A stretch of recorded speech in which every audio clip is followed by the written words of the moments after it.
Ce sont des questions de discernement parce que tu es en train de renouveler ton mental.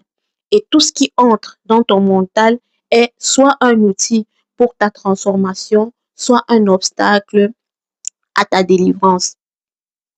Et finalement, je veux te parler du rôle de la louange.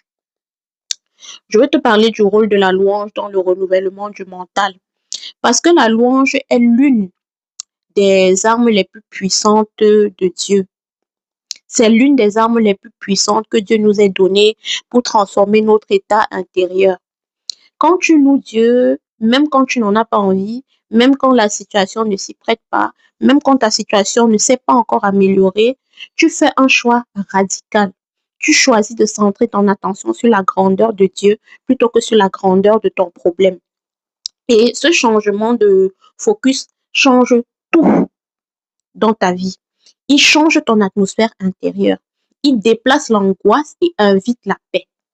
Philippiens 4, versets 6 et 10 nous dit d'ailleurs, « Ne vous inquiétez de rien, mais en toute chose, faites connaître vos besoins à Dieu par des prières et des supplications, avec des actions de grâce, et la paix de Dieu qui surpasse toute intelligence gardera vos cœurs et vos pensées en Jésus-Christ. » La paix qui garde tes pensées, c'est exactement ce dont tu as besoin pour maintenir un mental renouvelé.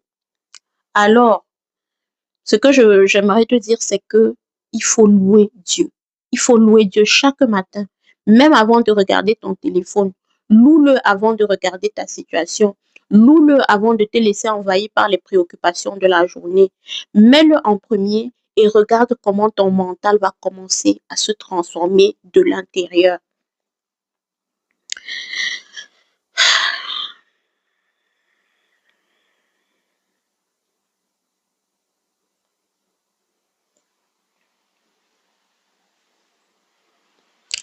Ton mental se renouvelle. Les accords inconscients sont en train d'être brisés.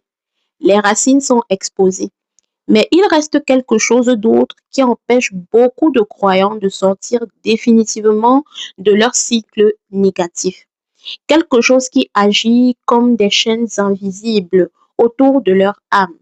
Je parle des liens d'âme toxiques.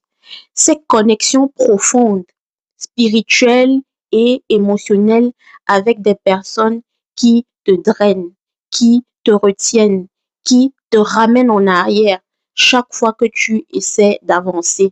Et c'est précisément ce dont je vais parler dans la prochaine